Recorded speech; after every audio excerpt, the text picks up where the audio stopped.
God sent the angel Gabriel to Nazareth, a town in Galilee, to a virgin pledged to be married to a man named Joseph, a descendant of David. The virgin's name was Mary.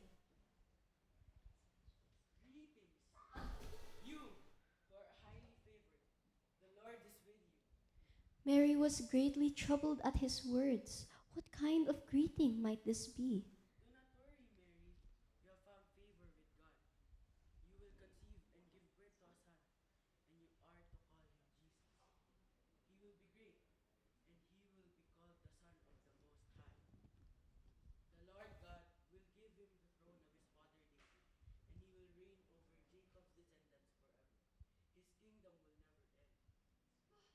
But how would this be? Since I am a virgin.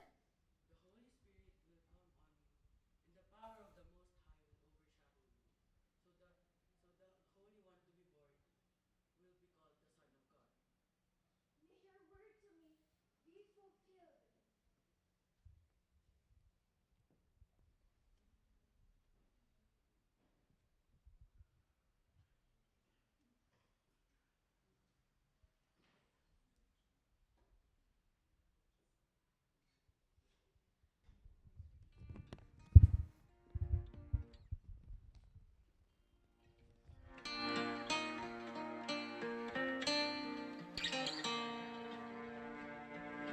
My soul magnifies the Lord, and my spirit rejoices in God, my Savior. My soul magnifies the Lord, and my spirit rejoices in God, my Savior. For He has looked on the humble estate of his servant, for behold, from now on all generations will call me blessed. For he who is mighty has done great things for me, and holy is his name. My soul magnifies the Lord, and my spirit rejoices in God, my Savior. My soul magnifies the Lord, and my spirit rejoices in God, my Savior. And his mercy is for those who fear him from generation to generation to generation to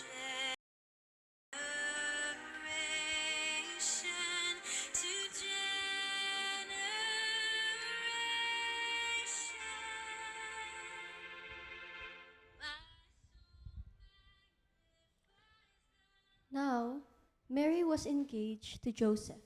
Joseph was faithful to the law. Knowing Mary was pregnant, he didn't want to expose her pregnancy before marriage and publicly disgrace her. So, he had in mind to break off their engagement quietly. It's unbelievable,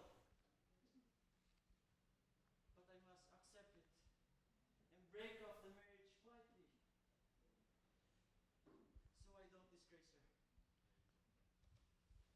The angel appeared to Joseph as he had to Mary.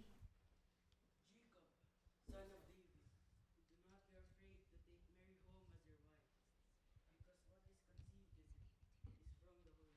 She will give birth to a son, and you are to name him Jesus, because he will save all his people from their sins. This took place to fulfill what the Lord had said through the prophet. She will give birth to a son, and they will call him Emmanuel, which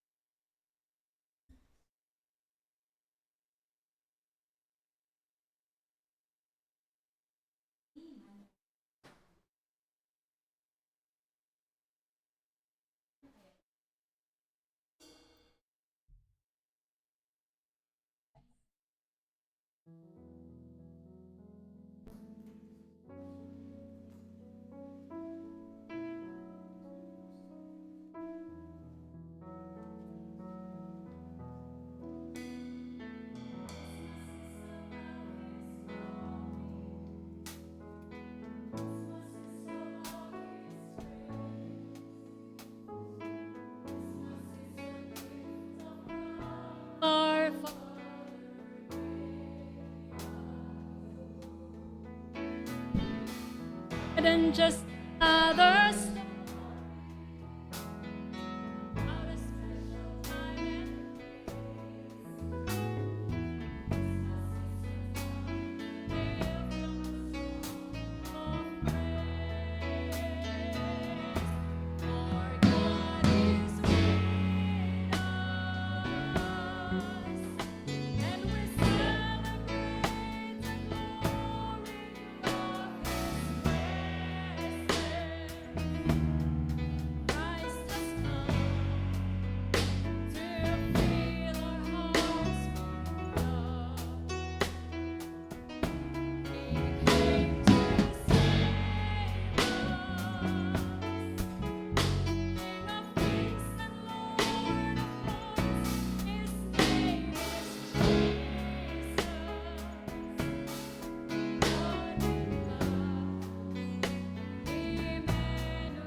That's your baby boy.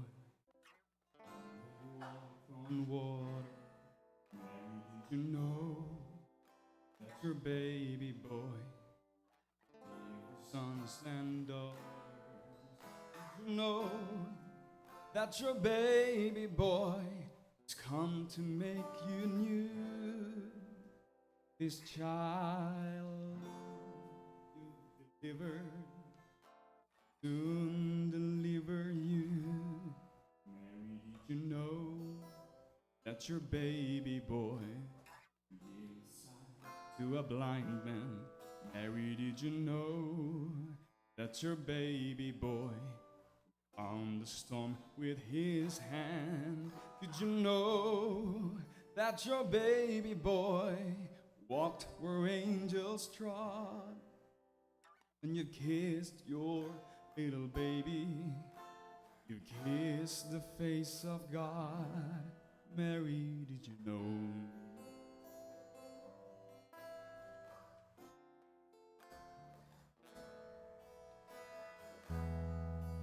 The blind will see, the deaf will hear, the dead will live again. The lame will leap, the dumb will speak the praises of the Lamb. Mary, did you know that your baby boy, Lord of all creation?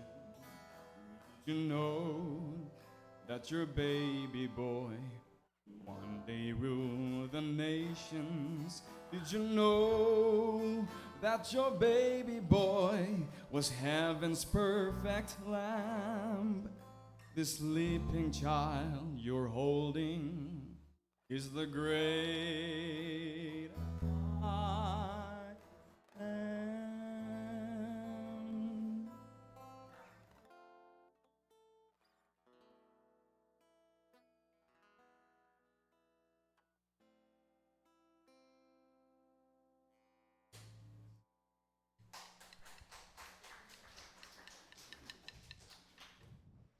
And there were shepherds living out in the fields nearby, tending to their sheep.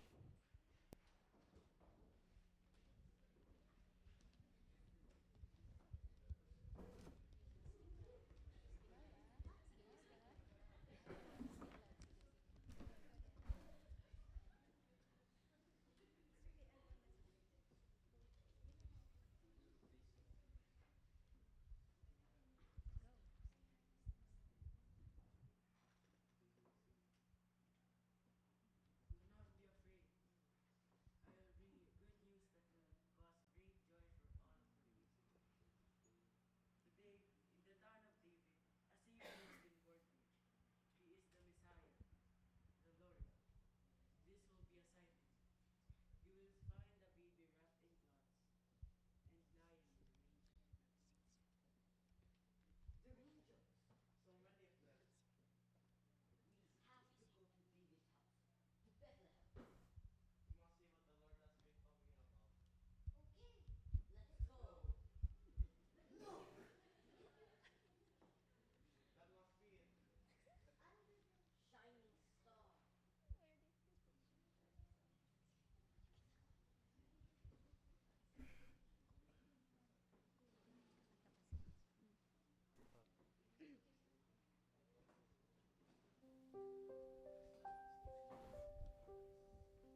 And they came with haste and found Mary, Joseph, and the baby lying down on the manger.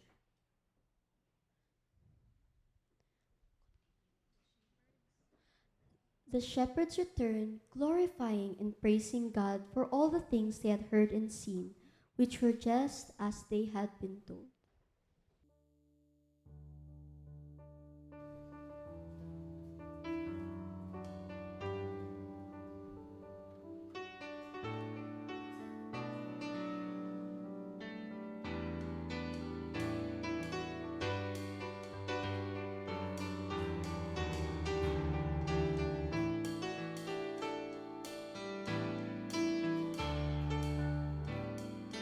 Hark the herald angels sing, glory to the newborn King. Peace on earth and mercy mild, God and sinners reconciled. Joy through all ye nations rise, join the triumph of the skies. Angelic hosts proclaim, Christ is born in Bethlehem. Hark the herald angels sing, glory to the newborn King. Hail the heaven-born Prince of Peace, hail the Son of Righteousness. Light and life to all He brings. Listen with healing on His wings. While He lives, His glory high,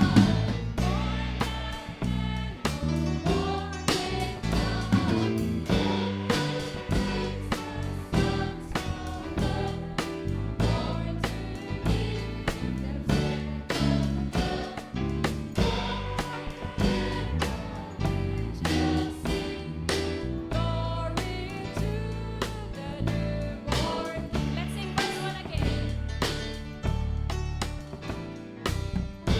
The herald angels sing, glory to the newborn King. Peace on earth and mercy mild, God and sinners reconciled. Joy through all ye nations rise, join the triumph of the skies.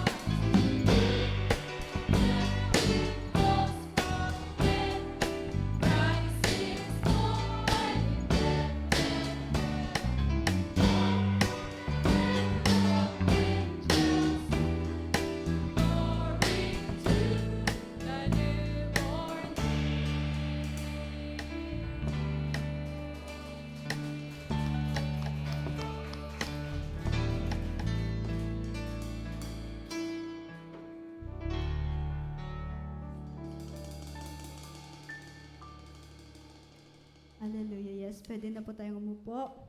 With glory to our King and our Savior, Jesus Christ. Ayan, we just have, thank you kids, pwede na kayong umupo. Dito tayo sa first row and the second row. Palakpakan naman po natin sila. Later na po ang picture taking. Ayan, and we have just witnessed and proclaimed the Christmas story. And this same God revealed Himself in Bethlehem, continues to speak to us today through His living word. Yung mga kinanta po natin, yung napanood po natin, papakinggan po ulit natin. And it is both a privilege and a joy na i-introduce po ang mag-i-speak sa atin sa umagang ito. Dr. Rolly de la Cruz, pwede pong tumayo tayo, Doc. Ayan. And together po with his wife, with his family, his wife po, Reverend Amy, and with their daughter, Caitlin Rose. And And together po, they're all serving in APTS. Dr. Rolly has a long and meaningful history. Yun po pala, malaki po pala ang history niya with APTS. Kasi isa po siya sa mga first batch na nag-aral doon almost 4 decades ago. That's 1986. And doon din po siya nag-aral na and equipped in the ministry at APTS. And before po na bumalik sila dito sa Pilipinas to minister and to serve yung mga in training din or yung mga leaders po here in Asia Pacific in order po na matulungan din sila to minister to the unreached, makapag-reach out din po sila sa mga hindi pa nare-reach out ng gospel. Dr. Rolly has also been ministering through teaching and in Norwalk, California. Also, he has completed his PhD in theology in Birmingham, United Kingdom. So this morning, as he serves as the herald of the Word of God, may we not only be enriched in our understanding, but may we respond wholeheartedly to what the Lord will speak to us today. So, PC Flag family, let us warmly welcome Dr. Rolly de la Cruz. Thank you so much for your kind introduction, Pastor Chari. Thank you for inviting us. Thank you, Pastor Joni. It's indeed a joy to be here. Nagpapasalamat po kami na kami po'y naimbita rito. Ako po ay tunay na lulugod sa araw na ito sapagkat I will be speaking about Christmas. So I would like for us to open our Bibles. Yung pong ating pinanood kanina, yung po yung summary ng aking sermon. Kaya po, nauna na po yung introduction. Dito po sa Luke chapter 2. Luke chapter 2 verses 1 to 14. Babasahin ko po ito sa wikang Ingles sa Revised Standard Version na pagkasalin po sa wikang Ingles. Revised Standard Version po ang gagamitin ko. In those days, a decree went out from Caesar Augustus that all the world should be enrolled. This was the first enrollment when Quirinius was governor of Syria and went to enroll each to his own city.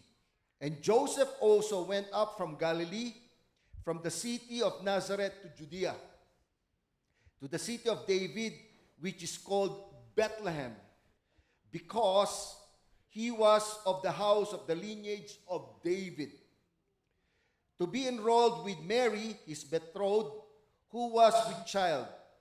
And while they were there, the time came for her to be delivered. And she gave birth to her firstborn son, and wrapped him in swaddling cloths, and laid him in a manger, because there was no place for them in the inn. And in that region there were shepherds out in the field, keeping watch over their flock by night. And an angel of the Lord appeared to them, and the glory of the Lord shone around them, and they were filled with fear. And the angel said to them, "Be not afraid, for behold, I bring you good news of great joy, which will come to all the people. For to you is born this day in the city of David a Savior, who is Christ the Lord. And this will be a sign for you. You will find a babe wrapped in swaddling clothes and lying in a manger." And suddenly there was with the angel a multitude of the heavenly host, praising God and saying, "Glory to God in the highest, and on earth peace among men with whom He is pleased." Shall we come to the Lord in prayer po as we break the word of God this morning? Our gracious Lord and Heavenly Father, we thank you for today, and we are grateful that we have this freedom in our country, the Philippines, to talk about Christmas, to talk about the Word of God. We are grateful that we are even in a government premise. We are even in a public school, that we are able to gather together to have a church service and to have a Christmas celebration. Maraming salamat, Panginoon, dito sa aming bansa na mayroon po kaming kalayaan na sumamba. Hinihiling ko po, O Diyos, as we will talk more about your word today, that may you bless the preaching of your word, and I pray for your Holy Spirit to use me today as I share the word of God. Lord, we commit this message to you and give us a receptive heart. In the name of Jesus Christ our Lord we pray. Amen and amen.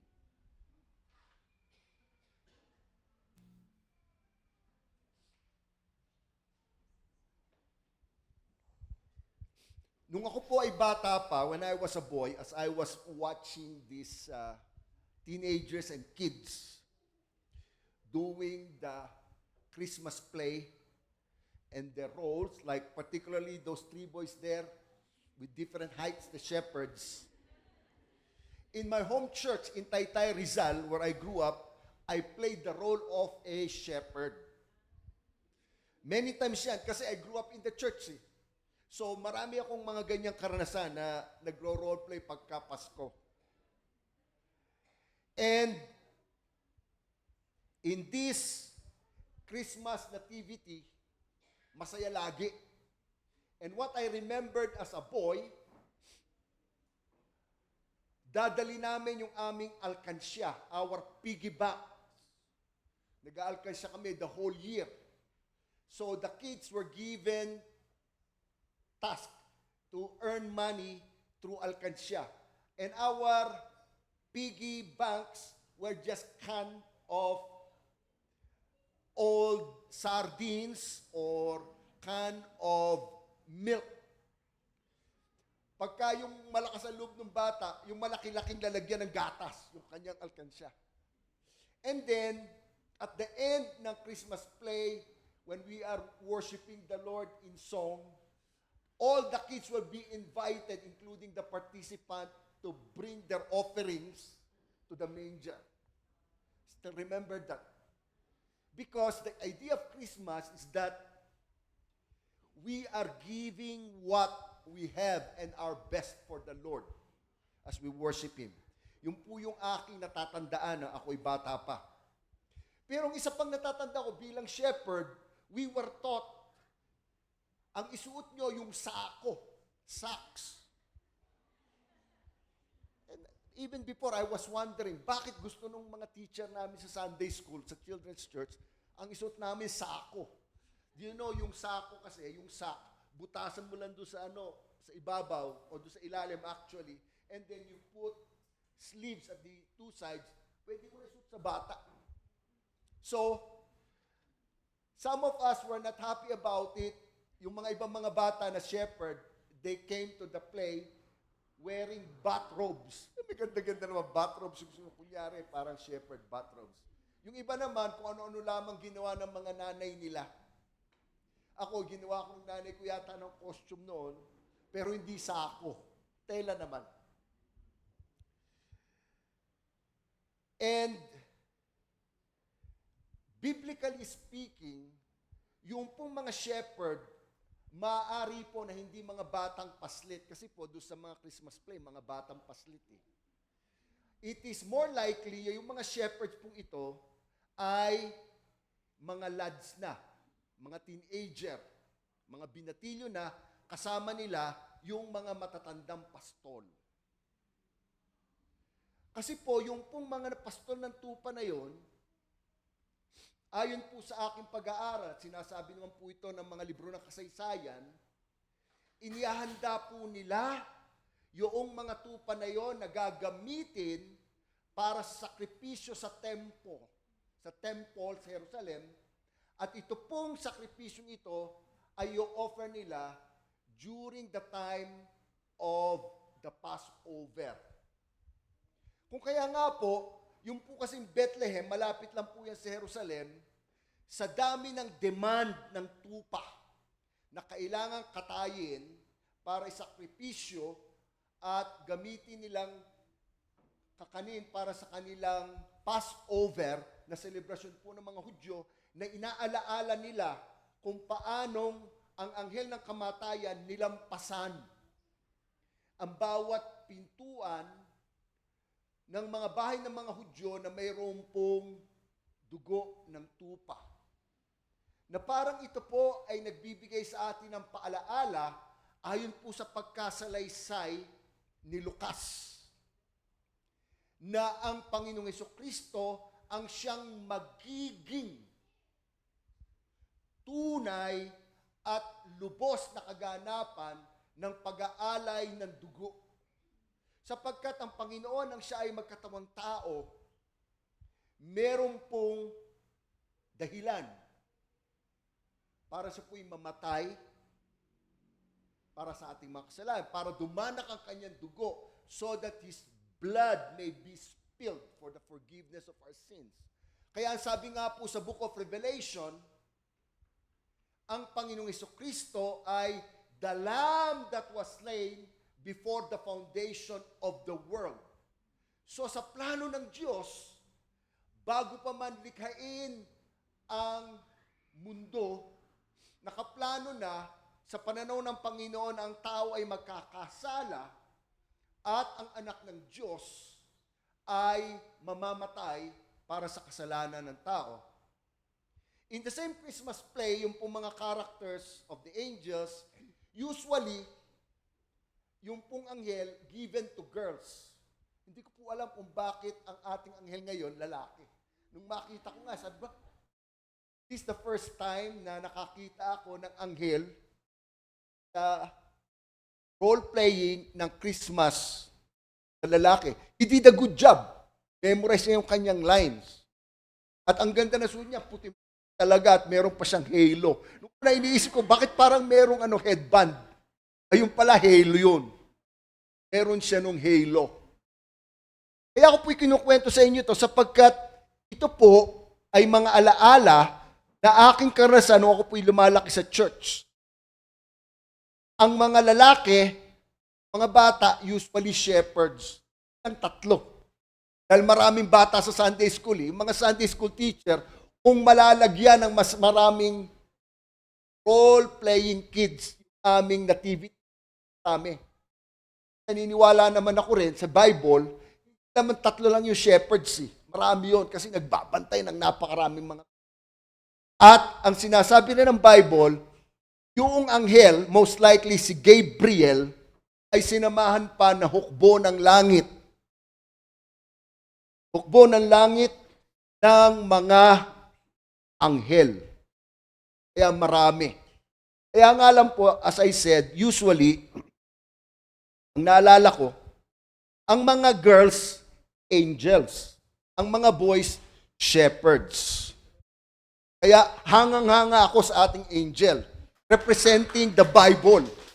Kasi sa Bible, ang mga anghel, Gabriel, Michael, di ba? Masculine. Although sa Bible, ang mga anghel, hindi babae o hindi lalaki. Wala silang kasarian eh.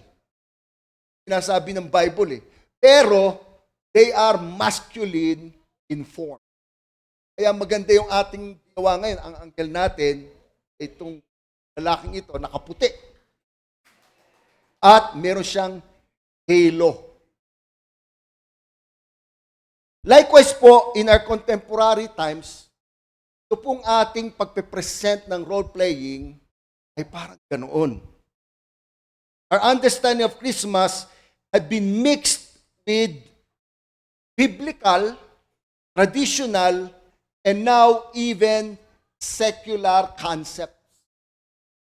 But biblically, today, as we would focus, in particular in Luke 2:14, when we sang Gloria in Excelsis Deo, we will expound this particular declaration of the angels to the shepherds on the Christmas night. So I entitled the theme of my message as The Angels, the Shepherds, and the First Christmas. The context of Luke's account of the first Christmas, yung pong pinaka-konteksto nito na ating pinanood na rito, ay maliwanag na inilalathala. Ito po sa aklat ni San Lucas. Nakikita ko kanina yung narrator. Nabasa, kanyang minememorize at binabasa yung... Nang dumating siya doon sa Luke chapter 1, kanina, nagpa-practice niya ma-pronounce yung pangalan noong end ng Luke. Kasi po ito ay sinulat para sa isang lalaki na Kristiyano na most likely siya ang pinakapastor ng iglesia na pinadalhan nitong si San Lucas. Doon sa area po ng Gresya. Ito po ay makikita natin dito sa end ng verse 3. For you, most excellent Theophilus. Tagal kanina yung nagnanarrate.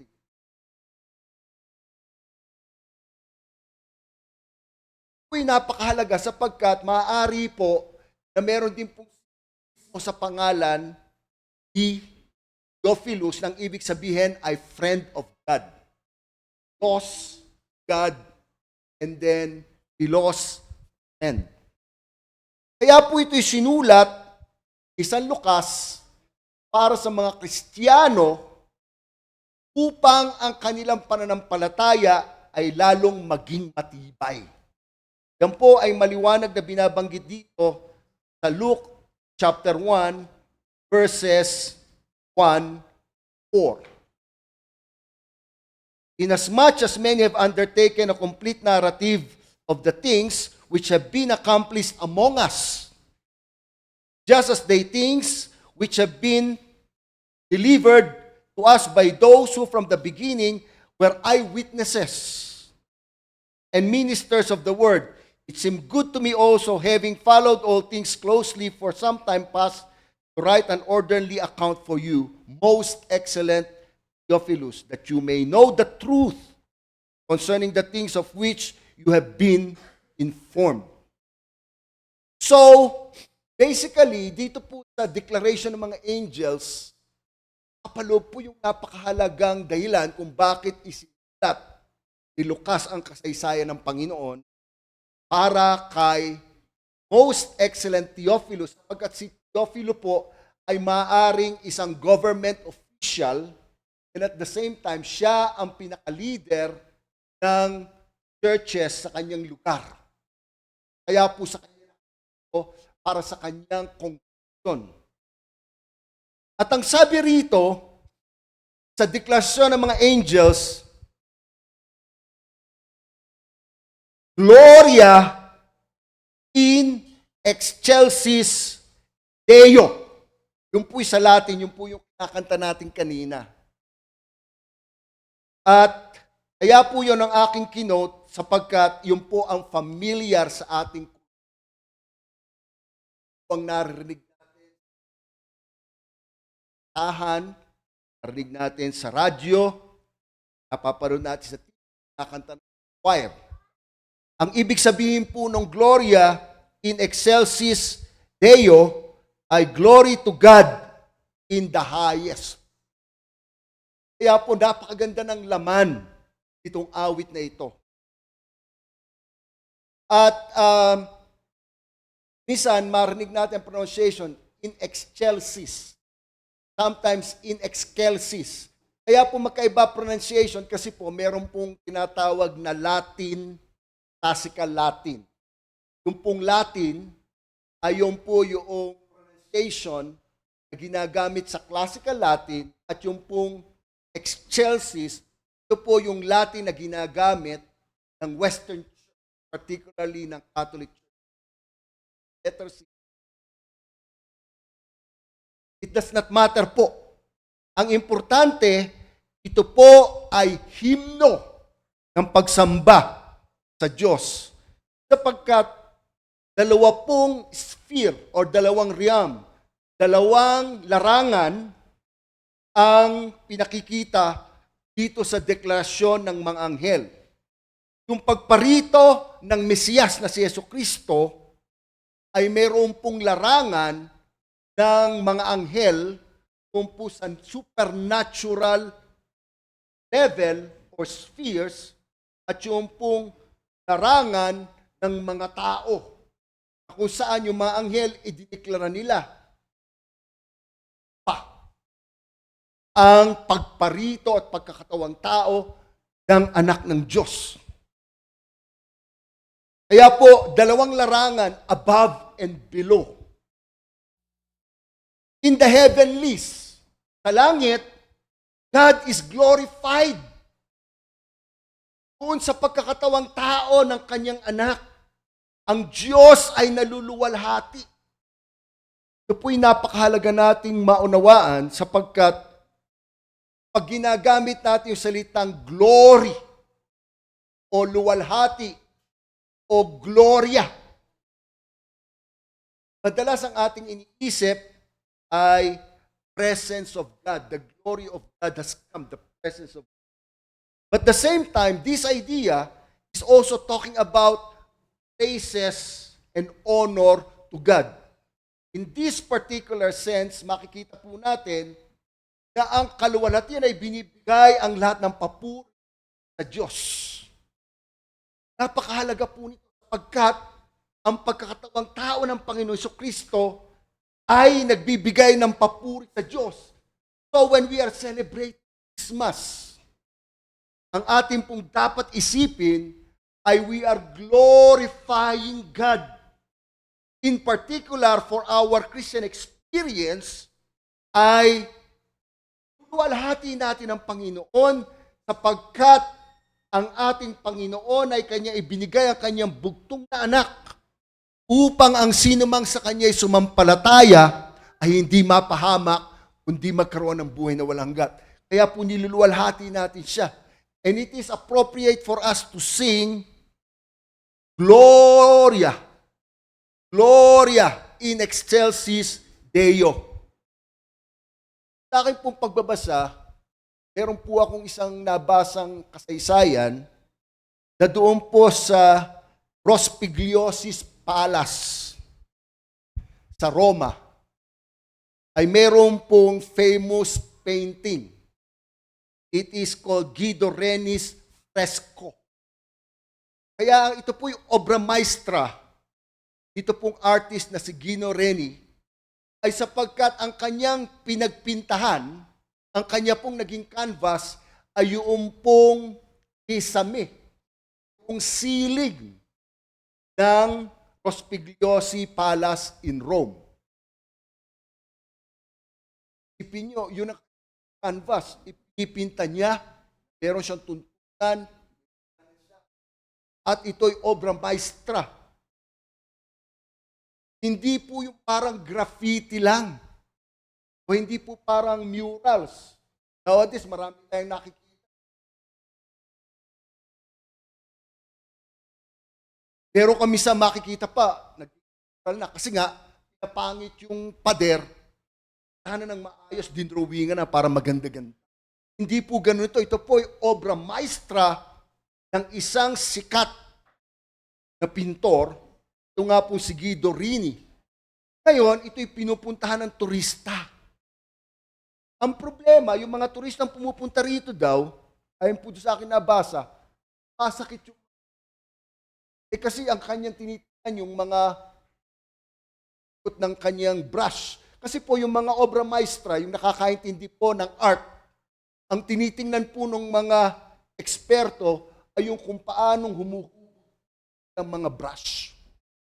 Kung titignan mabuti, nakatingala ka, titignan mabuti yung... Ang nangyayari, sumasakit yung lieg. Nahihilo. Yung mga taong tumitingnan, kahit ako, nung mapunta lang kami dyan sa Igorot at the village. At the Igorot village. Oh, Stone Kingdom. Ayan, pas tama kasi Stone Kingdom. Tao. Nakaganon. Design doon. Aliig. Nahihilo ko. Maganda. Stone Kingdom, ang ganda. Kahit tatawagin pa ako ng mga kapatid. Kapanik pa. Kataas-taas. Naluluda ako. Ito, yung famous fresco ni Guido Rini na doon sa Same. At pinupuntahan ng tao. Ngayon, yung mga tao, napunan naka-stator, hira, kawawa naman yung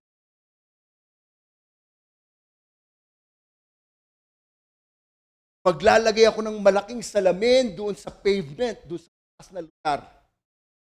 So that the people will no longer lift their heads. That they will feel this. They are now looking. Ganda, kitang-kita. Kasi kung ano yung nasa taas yun, nakikita. Hanap ng ating dahilan sa ang Panginoong Kristo ay nagkataon. Nakita ng mundo kung sino ang Diyos. At ang Diyos natin, nagkatawang tao, siya ay namatay sa krus para sa ating mga. So, tulad natin, ang kaligtasan ay pananampalataya sa Panginoong Kristo. Hindi na tayo mahihirapan na maghandog ng kung ano-anong mga hayop na susunod o mga insenso para makarating sa Diyos. Ang Diyos na ang nagkatawang tao upang tayo ay mapalapit sa Kanya. Ang scope po ng pagparito ng Panginoong Jesucristo in comparison dito kay John the Baptist ay napakagandang pagmasdan. Kasi po parang may parallel eh. John the Baptist, dito po sa Luke 1:5, introduce si John the Baptist sa Luke 1:5 ng ganito. Ang sabi po dito sa Luke chapter 1 verse 5, introduce John the Baptist and his birth. In the days of Herod, king of Judea, there was a priest named Zechariah of the division of Abijah, and he had the wife of the daughters of Aaron, and the name was Elizabeth. Ngayon, pagdating naman natin sa kay Jesus, sa Luke chapter 2, verses 1 and following. In those days, a decree went out from Caesar Augustus that all the world should be enrolled. This was the enrollment before when Quirinius was governor of Syria. And all went to be enrolled, each on his own. Alam po ninyo, kahit po sa pagsasalaysay ng kwento, ang ministry ni John the Baptist, limited po sa Judea.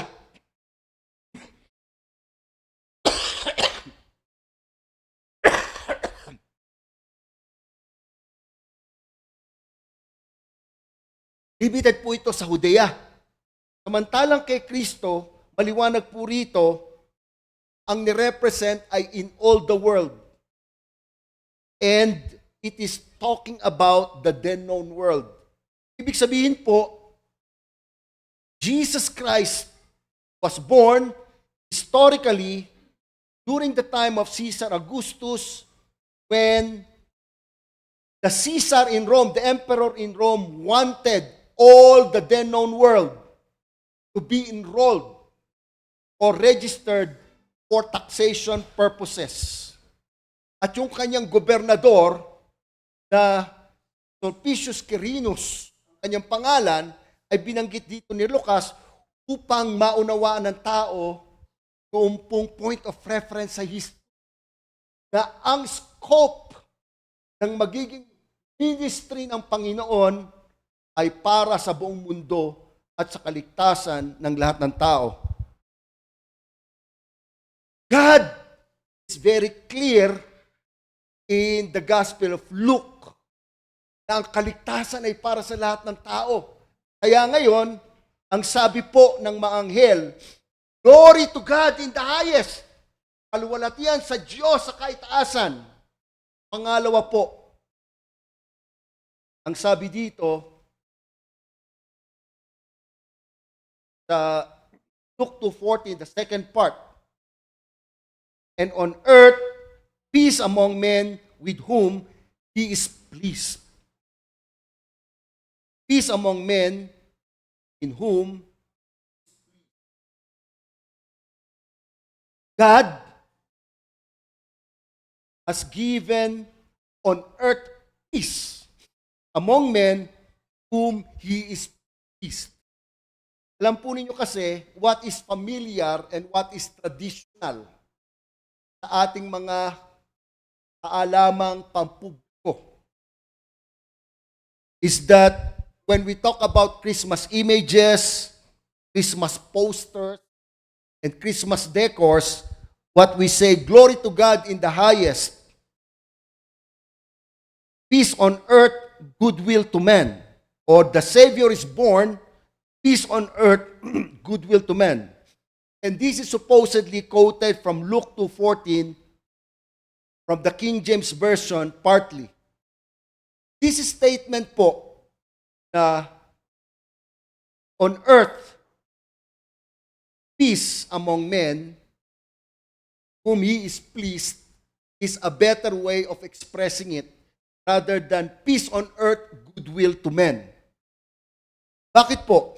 Because there are two things that are important here for us to pay attention with. Kung paanong yung mga anghel ay nag-declare kaitaasan in the heavenly realms to glorify the Lord, di po yun ang problema. Because the angels will do it anyway to glorify God. Ang problema po, it's more on the human side because of our human fallenness. Hindi po nanatiling bata ang Panginoong Hesukristo. Hindi po nanatiling ninyo, Jesus. Kailangan siya po ay lumaki, magbinata, at nang makarating po siya ng 30 years old, siya po ay nag-minister doon sa mga kababayan niyang mga Hudyo. At pagdating po niya na about 33 and a half years old, kinakailangan siya po'y mamatay sa krus. Sapagkat isa po ito sa nagiging problema, sinasabi natin, peace on earth, goodwill toward men. As I said, probably it's better to say, as I read in RSV, on earth peace among men with whom He is pleased. Because kung pag-uusapan po natin yung kapayapaan sa mundo, only God can bring peace on earth, no one else. Wars and rumors of wars. Recently, di ba, may gera tayo sa Ukraine. Recently, merong gera sa Gaza. At tayo pag minsan, ating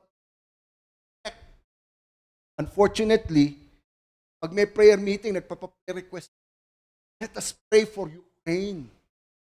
Let us pray for Gaza. God is nothing there. Pero ang akin pong nagiging tanong sa sarili ko, kahit pag nagkakaroon ako ng ganung prayer request, ako mismo magpe-prayer request. Let us pray for the situation in Ukraine. Let us pray for the situation in Gaza. Ang nagiging tanong ko sa aking sarili, how do we pray? How do I pray? Ano yung pagpe-pray ko? Walang mamatay? Ano yung pagpe-pray ko? Huwag tumalab yung bala. I needed to reflect upon this because I believe in prayer. What does it mean sa aking tanong sa sarili ko na peace on earth? Pagka minsan may mga prayer request tayo, kasi ngayon, social media, very common, di po ba? Tinetext, pray for Ukraine, pray for Gaza. Naglalagay na lang tayo ng mga thumbs up, o naglalagay na lang tayo ng mga praying hands.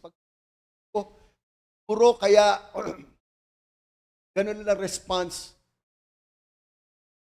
Isip nila, pagka nag-send ako ng praying hands, parang ganun na rin, nag-pray ako.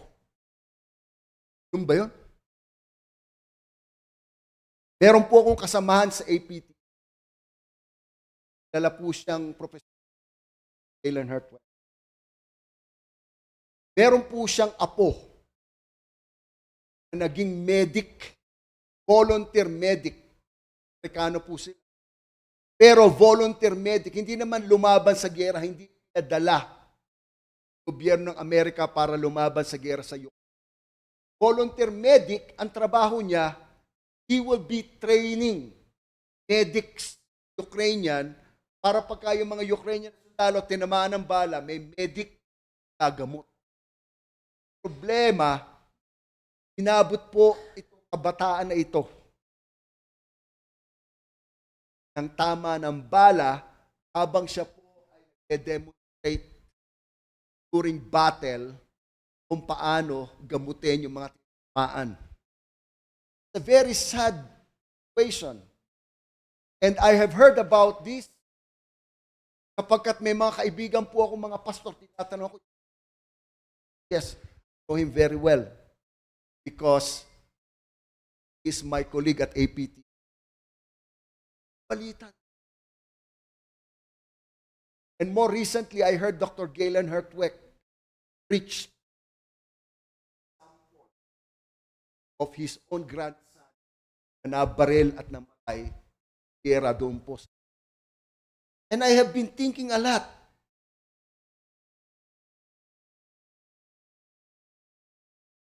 We want peace. Ano tayo magkakaroon ng kapayapaan? Alam po ninyo, pangalawa, dito na po ako magtatapos. Ito pong statement, the goodwill to all men na ating pong nakikita doon sa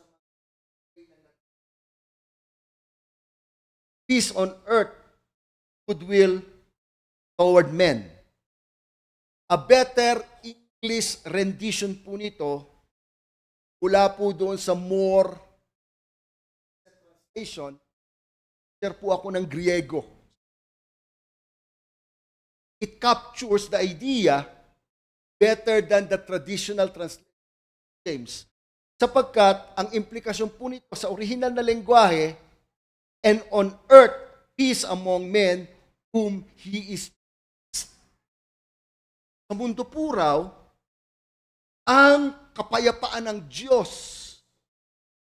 ay mapupunta doon sa mga tao na ang Diyos ay nalulugod. Paano malulugod ang Diyos sa mga tao?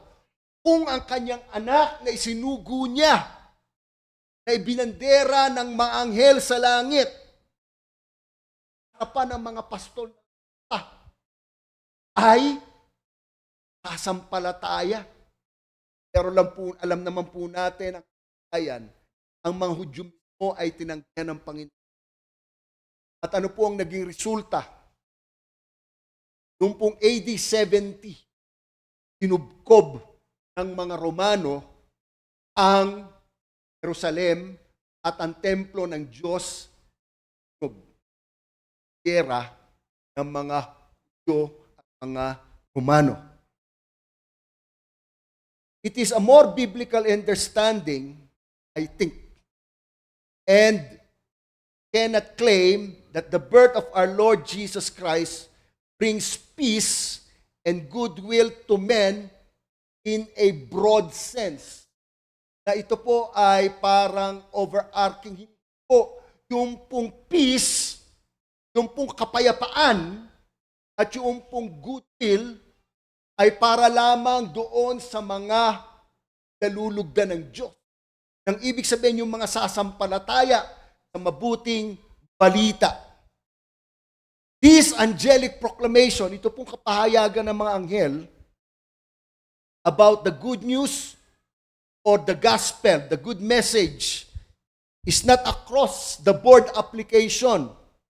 It is the peace of God among men who are pleasing to God. Sapagkat ang ibig sabihin po ng kapayapaan, kung pong shalom sa Hebrew, lagi nating naririnig.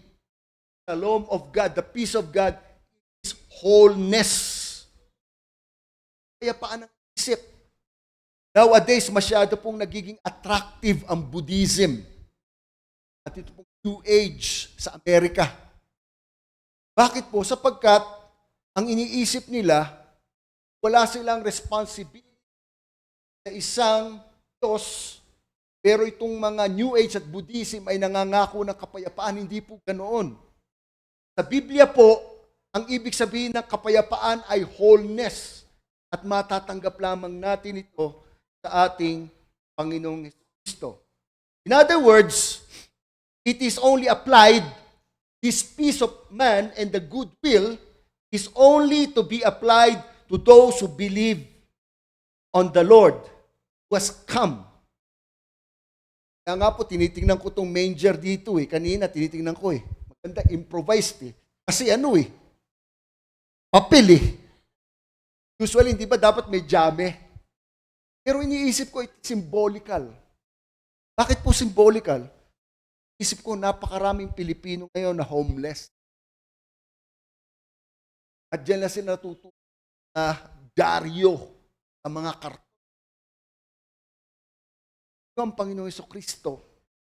Kung magkatawang tao siya, hindi siya ipinanganak sa palasyo. Pinanganak ang Panginoong Jesucristo sa pasabsaban.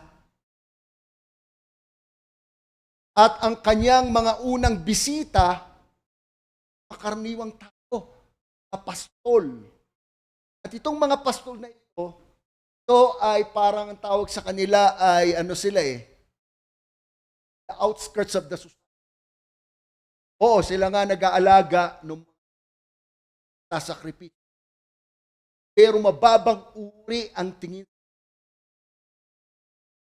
So magkatawang tao siya, ang kanyang bisita ay mabababang uri ng tao at ng magkatawang taong Panginoon, doon pa siya inilagay sa kanyang rib, sa kanyang duyan-duyanan, kung tawagin natin, sa pasabsaban. Kaya tinitingnan ko nga wala namang manika dito Ang nakita ko ito.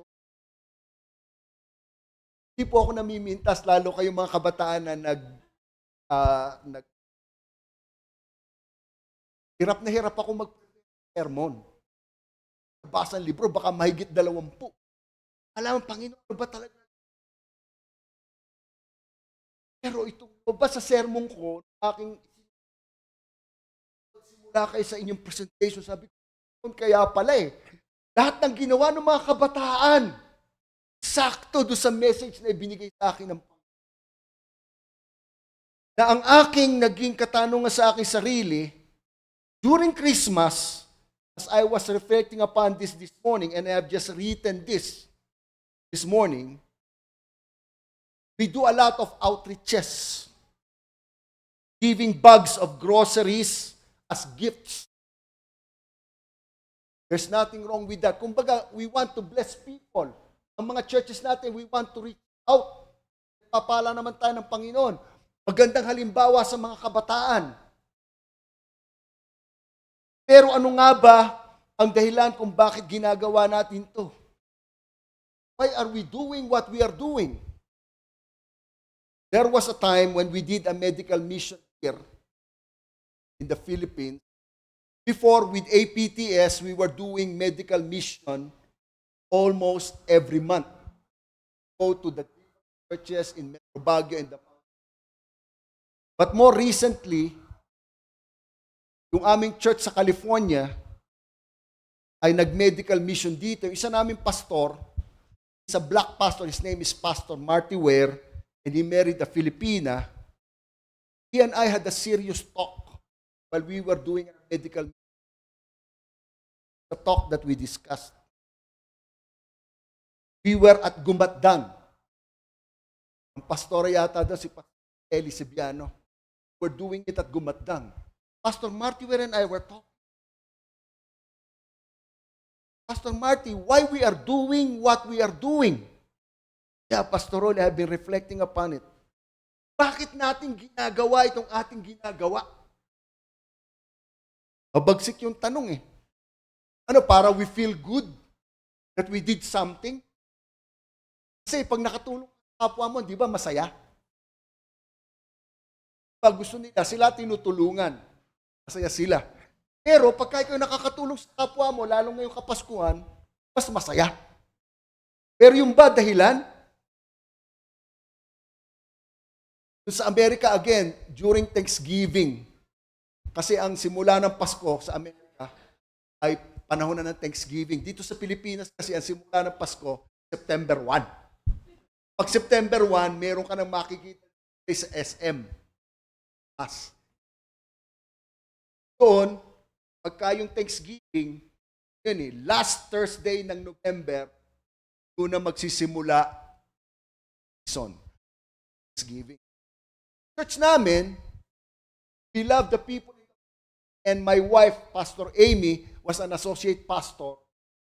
We asked our church members, ikaw, how many bags can you donate? 20 bags, pastor. So, marami kayong mga bags. Tapos, nagpapakain pa kami ng turkey. Ngayon, may mga pagkakataon, overflowing yung donation ng mga church members. Overflowing. Naipamigay na namin ay mapapamigay. Yung pastor ko, sabi niya, Pastor Murphy, sabi niya, join me doon sa van ng church. Pamigay na natin, maghanap tayo ng mga homeless dyan, pamigay natin. Dahil ang dami. Hindi naman namin iuwi sa bahay dahil mga pagkain kami, may mga grocery kami. So, yung pastor ko, sinama ilan doon, kasama ko. My wife will remember this. Nakita, ayun, homeless. Dahil pong homeless. Tinuro homeless. Ayun pa, Sa naming deacon, si Brother Job, dala-dalawa yung kanyang dala, tigdala. Kung ito ay bibigay, Yung homeless, tinitigan siya. Yan, ayaw tanggapin. Takbo si Brother Job doon sa aming van. Ano nangyari? Bakit? Dala-dala pa, hindi ba binigay?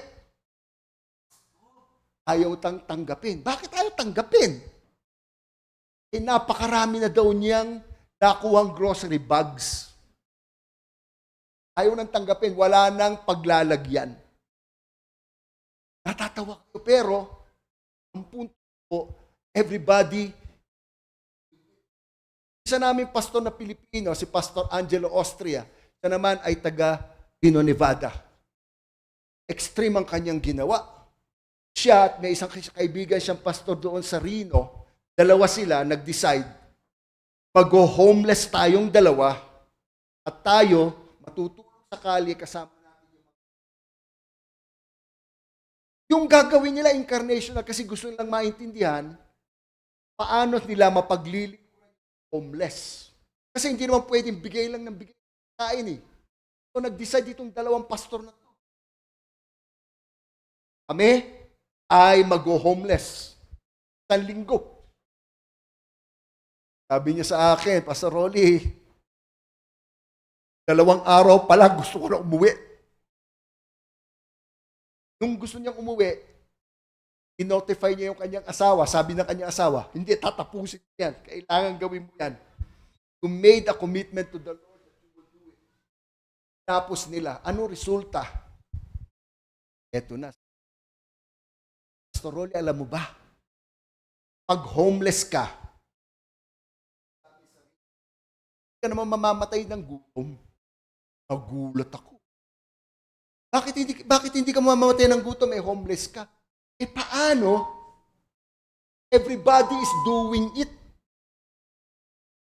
Punta ka doon sa mga non-government organizations. Punta ka doon sa mga churches. Punta ka sa protestante, pumunta ka sa baptist. May makukuha kang pagkain, may makutulugan ka. Sabi niya na walang mamamatay na gutom sapagkat napakaraming pagkaing makukuha. Because everybody is doing it. At that time, nakikipag-usap ako kay Pastor Angelo kasi at that time, he was the president of the Philippines.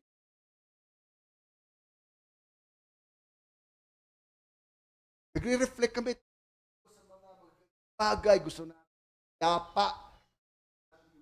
Yun itong ng ating understanding ng Pasko eh. Peace on earth, goodwill to man. Pero ang aming nagiging conclusion ay laging babalik doon sa katotohanan. Unless a person will have a relationship with the Lord Jesus, walang tahan kahit anong. Kaya po tayo kailangang mangaral ng Ebanghelyo at ipangaral natin kung ba't si Jesus ay naparito. Do you want a real experience of peace on earth, goodwill to man? As we quote it from the King James and the traditional way of understanding it, need to bring the message of the gospel. And there is no other way. As I conclude, na po ako, una ako pagkatapos, I was reflecting in how can I conclude my sermon? Something was brought in my mind by the Holy Spirit. Dumating ako sa pagkakataon, hindi lamang po sa sermon. Nasabi ng misis ko, Rolly, you're always distracted. Nangyari sa mundo, gera, yung prophecy ng building ng temple, nangyari sa Pilipinas, yung mga flood control. Sa loob-loob ko, pambihira, yung mga flood control project na yan, ang dami-daming mga taong Pilipinas. Nadal lang sa kasino ng mga korap, nanakaw.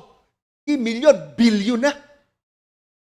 So I've been reflecting a lot of these things and I was trying to say to the Lord, Lord, how can this message be appropriate to the needs of the people?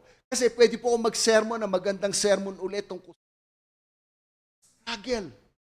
Ang hingi ng Panginoon, paano po ba ako makapagse-sermon, papakinabangan ng tao? Maaaring makapag-sermon ako ng maganda tungkol sa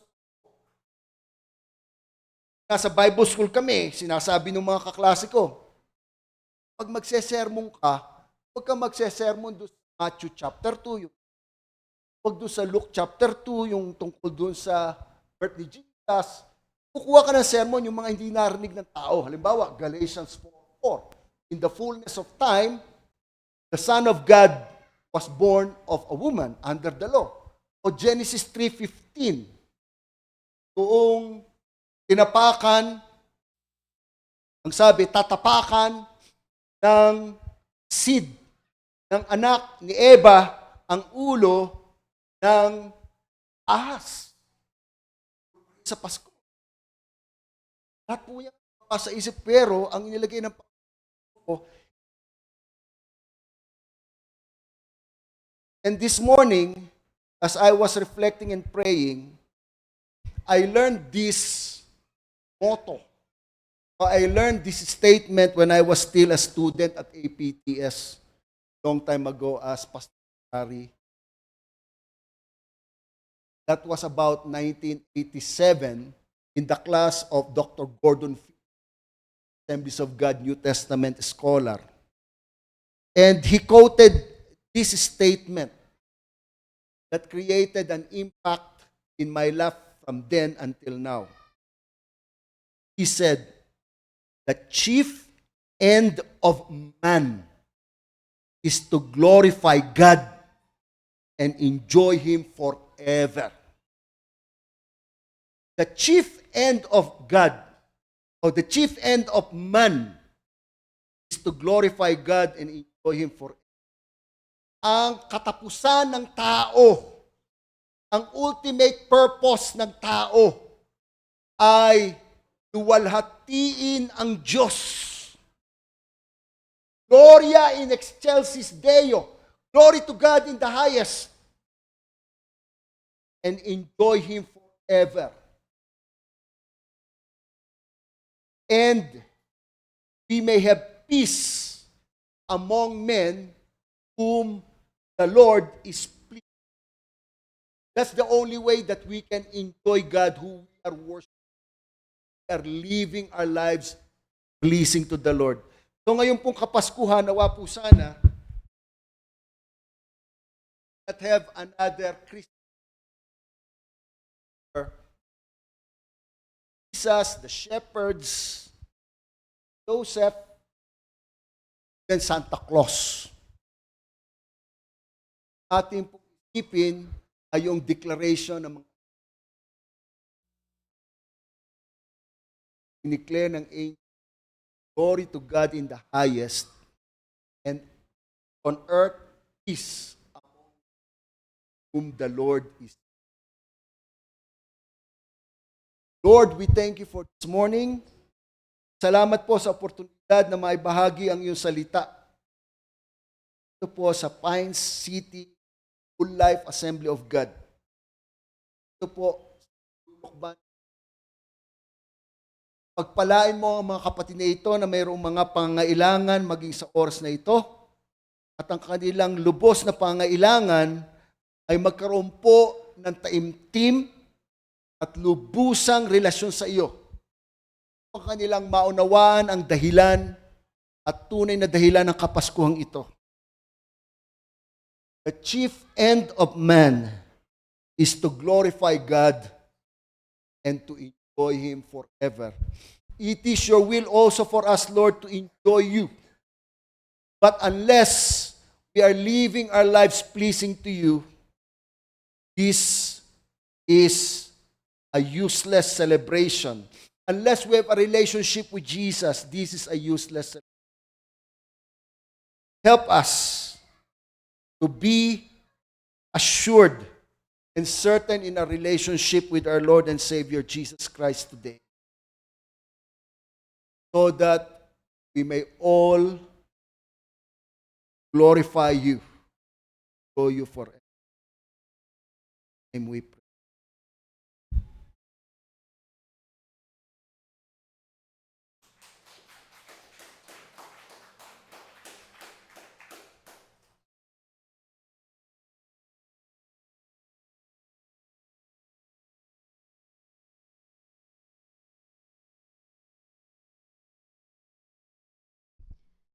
Praise God for another God-glorifying message this very morning. Maraming salamat po, Dr. Rolly. I know that everyone has learned and mas na-inspire pa and encouraged to live for the glory of our Lord and Savior, Jesus Christ. Ayan. And as we continue our worship and celebration, we now come to the time of giving our tithes and offering. So we thank God for His goodness, who has given us His very best, His Son. And as we collect ang ating mga offering, we ask po ulit yung mga, dyan pa ba yung mga shepherds natin? Wala na ata. Or the music team po, kantahin nga po ulit natin yung Angels We Have Heard.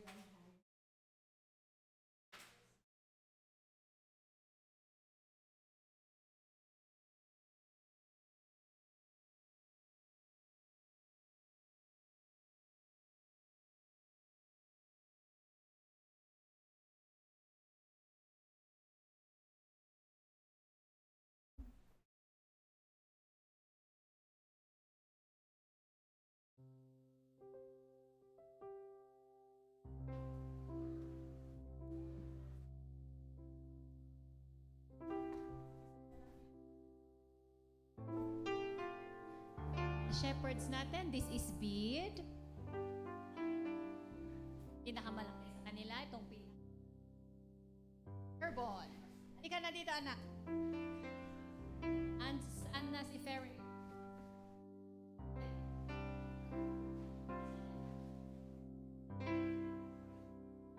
Eric.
pray po for our Pray, Lord God, tunay ngang dinadakila namin ang iyong pangalan. Lord God, our offering is one act of our worship to you, Lord God. It's truly, Lord God, we just want to say thank you for all the blessing, Lord, that you're given to each and every one of us. The blessing, Lord, that you're putting out to us every day, Lord, is not enough, Father God, that we're not going to give the best thing that we should have to give it to you, Lord God. And Lord, this offering, Lord, we pray that you're going to bless it. Bendisyon na mo po Diyos, iti pakausaran na kariwa po Diyos, iti nga na-collect nga offering wa po Diyos. And Lord, it may be served to the expansion of your kingdom, Lord God.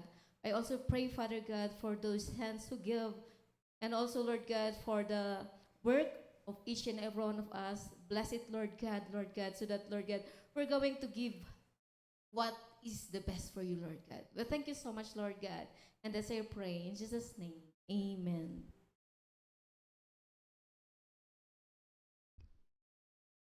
And we are about to end po ang ating formal Sunday service or Christmas celebration. At tinatawagan ko po si Pastor Jocelyn para po sa ating closing remark and closing prayer.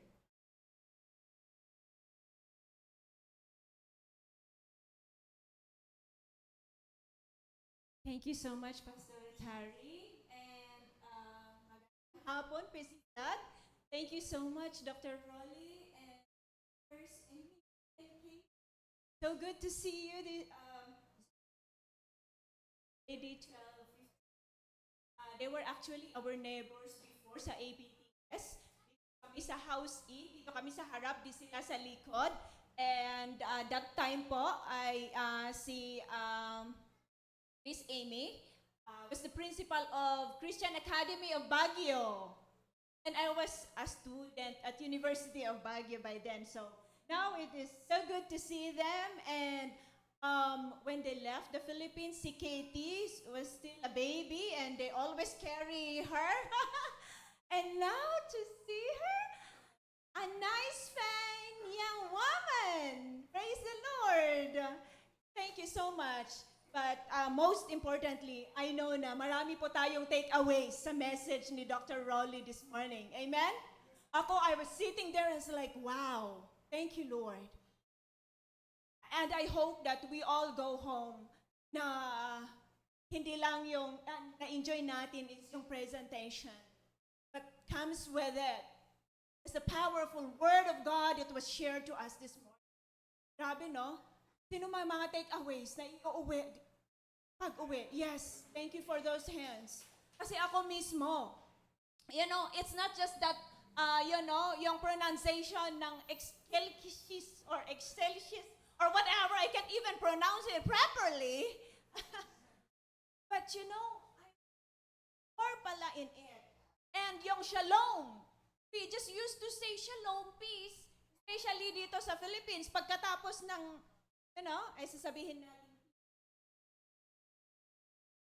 It's even more than that pala. I was sitting there and listening to Dr. Raleigh at sabi ko, kaya pala, doon sa verse na sabi niya, and the peace of God that passes all understanding shall fill your heart and mind. Fill your heart and mind, mga kapatid. Kasi pala, yung sabi ni Dr. Raleigh kanina, yung shalom means wholeness. Hindi lang sa peace pala na sinasabi na talna in Ilocano, kapayapaan in Tagalog. It's more than that. It's God's desire that we will have this wholeness, mga kapatid. Talna iji panunot tayo, talna iji puso tayo.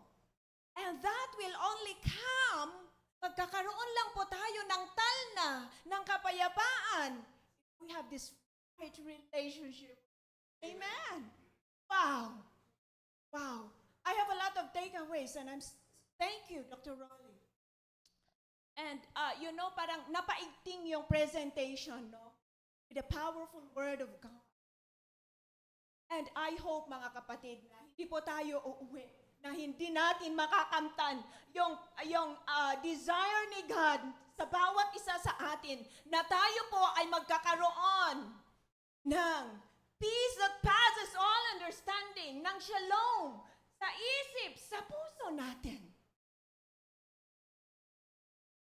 Mga kapatid, if you're not sure that you have that wholeness, we still have time and pray. We can still use this time to really celebrate and celebrate purposefully, intentionally. Hindi yung parang dito lang tayo and after that, kakain tayo and our stomach will be full. But especially, my heart's desire po sa oras na ito ay that our hearts and our mind will be filled with His shalom, the wholeness that God's desire for each one. To have that whole within your heart. I know that each ang iba sa atin going through challenges physically. Puro ang iba sa atin going through challenges with relationship. Sa mga students, siguro sa mga studies. Siguro iba sa atin, mga, husband and wife relationship, whatever, or relatives, or with your colleagues. Don't know. But, this morning, talagang ang tumatak sa akin, hangarin ng ating Diyos na ikaw at ako na kanyang anak ay magkakaroon ng shalom. And when we have that, yan ang tunay na celebration ng ating Christmas. Shall we all stand?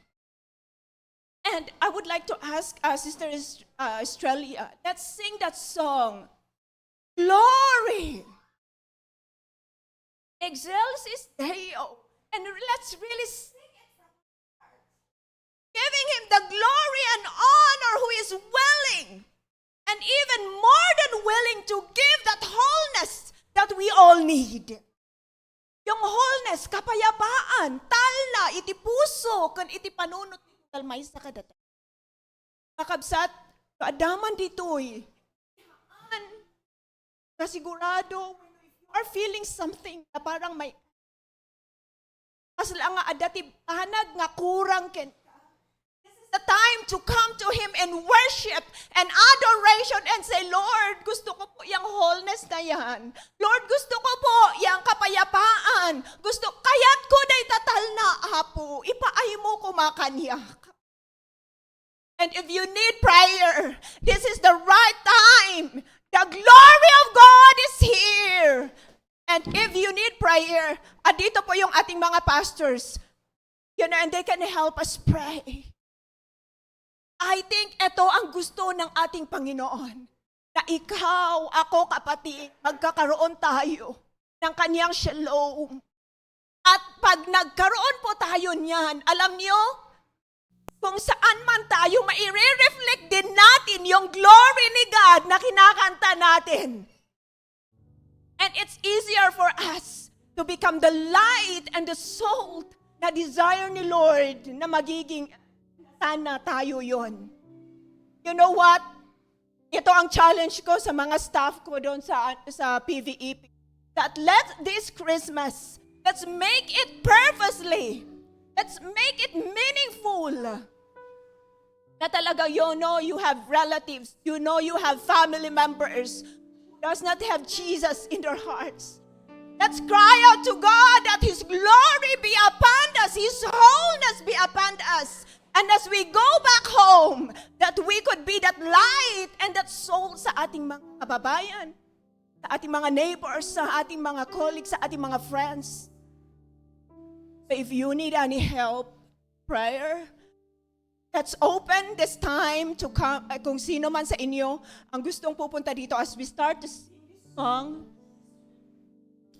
let's come in prayer. Let's come. Come. God's glory is here this morning.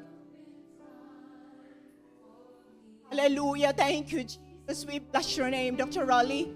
And all of you, sino man dito, iti, kaya't natin maikararagan, nakakabsat umay kayo. Ni Apo, iti presensya na da ditoy. Kat kayat na nga si kakabsat, agkaroon ka kuma iti talna, iti kapayapaan, dita puso, dita panonot mo. Kapot na kayat na nga usaran. Napakaidaydayawan na. Kayat na nga usaran. Nasika, i-reach out mo dagiti friends, loved ones mo. Kayat na nga papigsaan. Kayat na nga agasan kapsat. Pastor Emmy, you could help. Please pray for these ladies here. Pastor George, we need some. Pastor Jernel, if we could come together, Pastora Marina, we could please pray for our brothers and sisters dito sa harap. Hallelujah. Thank you, Jesus. Hallelujah. Father, thank you so much. Apo, pabigsaan na kami. Tinay ito yung agsapa, oh God. Thank you, God. Hallelujah. Hallelujah. Hallelujah. Thank you, Lord. Thank you, Jesus. Come just as you are. Amo ti Apo day tapusom kapsat. Hanggang nga mabait no may dito'y sango. Iti presensya ti Apo ada dito'y. And God wants to touch us. Tapnohan tayong agawid nga kaslamot laang di situation tayo ngay may dito'y. The Lord is here and wants to heal you. Mentally, physically, emotionally. He wants us to be whole. Hallelujah. Thank you, Jesus. Hallelujah. We give you praise, oh God. We give you praise. Thank you, Father. Hallelujah. Thank you, Lord. And brings me to Hallelujah. my name. Thank you, Jesus.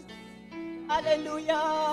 Oh, there I find faith, Oh God. and there I find Amo, thank you. Siyang God, kahit hindi na ito yung nagbabautan, may nangagsapa. Thank you, Lord, kahit na desire mo ako, may ditong kalmay sa kadangami, O Lord God. At mapasmasayaan kami ni Sang Wadam. Thank you, Lord, Amo. Kaya't mo, Amo, mapasama kadangami nga maadaan kami, di puno nga talna. Katay na nga talna, hala, nga basta talna di panunot.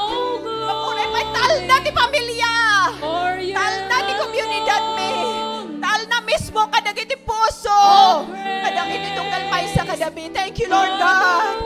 At apoy ti dito yung agsapa, Lord. At dito yung apo dagito yung anak ko. And Lord, we just wanna give them to you, Panginoon. Apo, administro ka ti tunggal may sa apo. Hallelujah. And may kami dito just as we are. And we're not going back home the same. But we're going to bring back home your glory that is upon us, oh God. Oh, thank you, Lord, for your powerful message this morning, oh God. Hallelujah. Thank you, Jesus. Thank you, Jesus. Lord, we pray, Panginoon, no, daman dito yo, Lord God, iti kasapulan, iti healing physically. We pray, Father God, that you would heal that kapsat apo. Lord God, ano daman dito iti, Lord, maburburiburan, Lord, thank you, Jesus, for that peace that passes all understanding, that will fill our hearts and minds through Christ Jesus. Father, we love you. We praise you, oh Lord God. Thank you, God, for that desire that we will have that perfect shalom. Love you, Lord. Give you praise. Thank you so much. Thank you, Jesus. Thank you, Jesus. Hallelujah. Hallelujah. Lord, thank you. Nag-impag ka nga, Diyos. Nakabalin ka, Apo. Thank you, iti healing mo, Apo. Lord God, that we are feeling right now, Apo. Agyaman kami dayta, nga sagid mo, Apo, titunggal maisa kada kami. Thank you, Lord God, and we give you praise. Thank you, Lord. Hallelujah. Han kami nga agawid, nga the same, nga the situation mi nga may dito'y, nga agawid kami, Apo, nga naparagta. Agawid kami, Apo, nga nabalbaliwan. Hallelujah. Thank you, Lord God. Thank you, Jesus. Thank you, Lord God, for that realignment of our thoughts, oh Lord God. That changing of our thought patterns, oh Lord God. Hallelujah. Thank you, Father. Thank you, Lord Jesus. Thank you, Lord. Kadigiti nga kakabsat, Apo. Lord God, nga imay dito istango. Thank you for meeting their needs. And uray pa'y nagitihaan nga imay dito istango. Lord, we know, God, that each one of us need you more than we could even realize. Panginoon, thank you so much. We give you praise. We give you praise. Nag-imbag ka unay, O Diyos. Nag-imbag ka.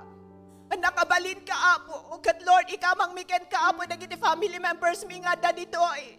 As much as we desire, Panginoon, na makasama namin ang aming mga pamilya, ilan sa amin wala po dito, Panginoon. But thank you, Lord God. Thank you, Lord, that there's no distance in prayer, Panginoon. You can touch them. You can reach them out, Father God. As we cry out to you this morning, claiming for the salvation of our loved ones, Panginoon, na hindi pa nakakakilala sa inyo. Lord, that's our prayer for them, that they will also experience that wholeness, that shalom, Father God, that you desire for each one of us. Lord God, we thank you. And we give you praise for the privilege, oh God, to hear your powerful message this morning. Thank you, Lord, for the privilege to be at church, oh God. And thank you, Lord, for the privilege kada kami dito'y magadalan, Lord God. And we pray, Father God, that you would bless the administration of this school. We pray that you would bless, oh Lord God, the faculty and staff and also the non-teaching personnel of this school, oh God. We pray, oh God, that they will also have that shalom, oh Lord Jesus. And especially we pray for their salvation, Lord God. Thank you, Jesus. Not accident, that's why we are here, Panginoon. You have a purpose, oh God. And we pray, Lord Jesus, that you will fulfill, Panginoon, your purpose, Panginoon, why we are here, oh Lord God, this morning. Thank you for opening up the opportunity, oh God, for the students, for the teachers, oh Lord God, to hear your gospel message each week through the teaching of Christian values in this school. And we pray that it will even grow, Father God. That apo dagitoy apo nga sasaom nga maimulmula weekly, oh Lord God. Handa nga agsubli nga ungaong ken ka, but it will bring fruition apo into the hearts of these young children, Lord. Thank you so much, and we bless you this morning. And Father, we're careful to give you back all the glory, the honor, and thanksgiving, for you alone deserve it. We bless you, Jesus. In your name we pray. Amen and amen. Amen. I extol you. I extol you. You high above the earth. All creation shouts your worth. Shouts, I extol you. I extol, Lord. I extol you. Yes, Lord. My Jehovah, extol you. Jehovah, I extol you. Let's sing it once again. I extol you, Lord. I extol you. You're high above the earth, high above. All creation shouts your worth. Shouts your worth. I extol you, Lord. I extol my Jehovah. We extol you. I extol you. Let's sing that last line. My Jehovah. My Jehovah. I extol you. My Jehovah, I extol you.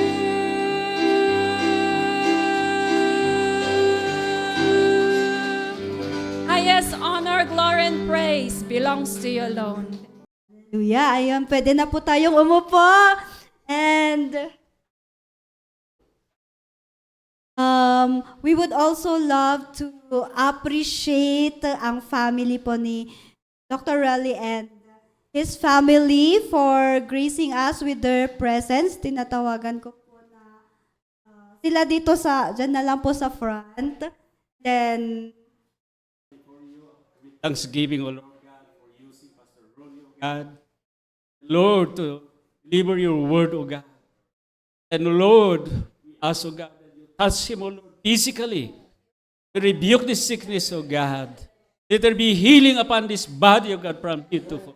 In Jesus' name. In Jesus' name. Be healed in Jesus' name. Hallelujah.